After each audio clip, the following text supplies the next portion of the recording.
Bonjour à tous, il est 16h08 Radio Gako. Aujourd'hui, le sujet se portera sur les entreprises. Nous verrons dans une première partie sa création, puis dans une seconde le stress que celle-ci peut provoquer.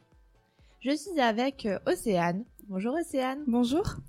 Une entrepreneuse qui va nous évoquer les étapes de la création d'entreprise. Mais tout d'abord, pourquoi y a-t-il si peu de jeunes entrepreneurs ?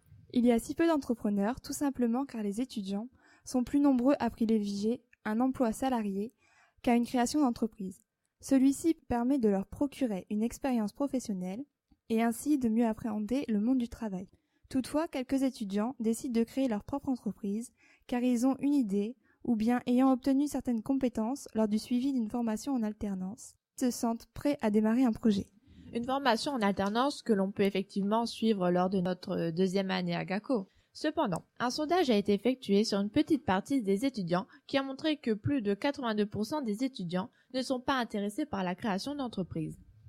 En effet, en France, on ne pousse pas assez les jeunes à entreprendre en leur reprochant leur manque d'expérience et donc on ne les prend pas au sérieux.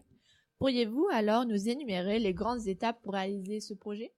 Pour créer sa société, il est indispensable de respecter certaines étapes. Après avoir trouvé une idée et élaboré son projet professionnel, on doit, dans un premier temps, faire une étude de marché. Cette étude a pour objectif d'identifier les clients potentiels et les concurrents afin de pouvoir ensuite définir une stratégie commerciale et limiter les risques en faisant un SWOT par exemple. En effet, il faut que le produit corresponde aux besoins des consommateurs. Pour cela, on devra vérifier nos hypothèses auprès des clients en mettant en place des études de terrain.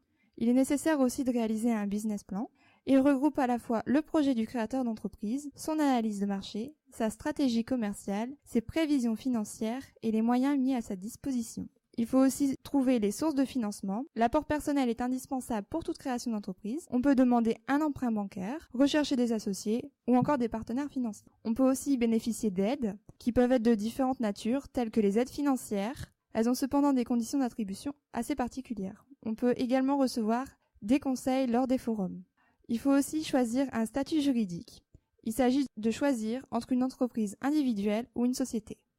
Avez-vous quelques mots pour conclure ?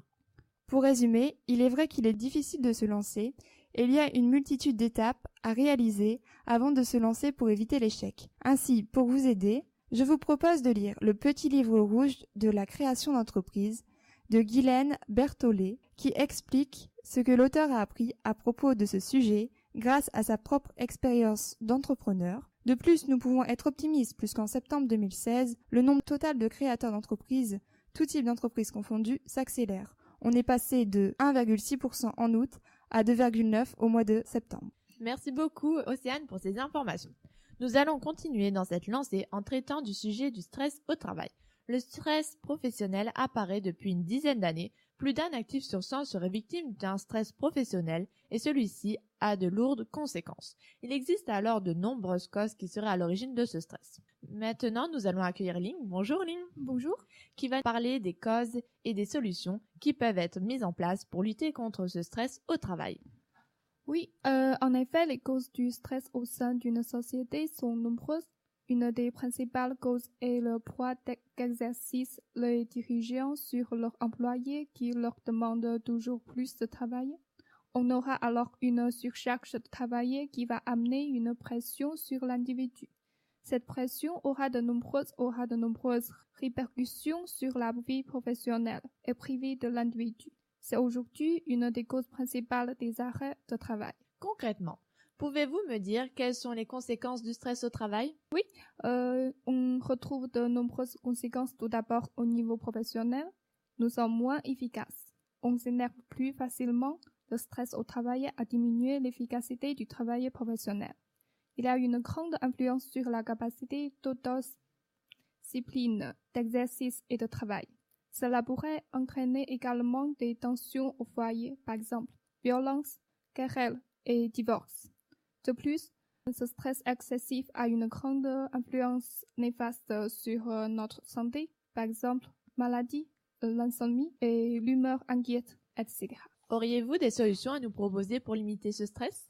Le stress au travail n'est pas une fatalité et peut dans la majorité des cas être évité.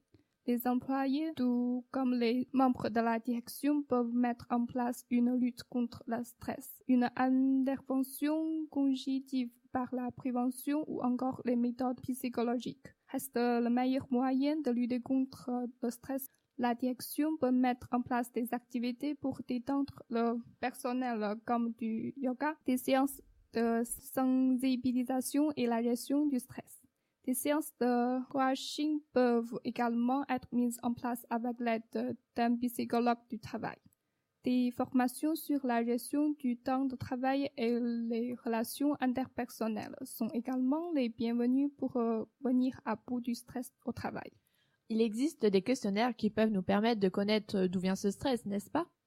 En effet, certains questionnaires permettent de dépister plus ou moins rapidement les symptômes du stress liés au travail en évaluant l'indice de stress perçu par les travailleurs. De la même façon, ces tests peuvent permettre de mieux comprendre ce qui provoque le stress au sein de l'entreprise.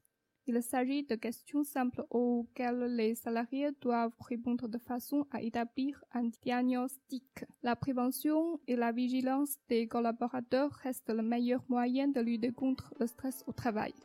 Eh bien, je vous remercie, Ning, pour ces informations. Ainsi s'achève notre émission consacrée au monde de l'entreprise.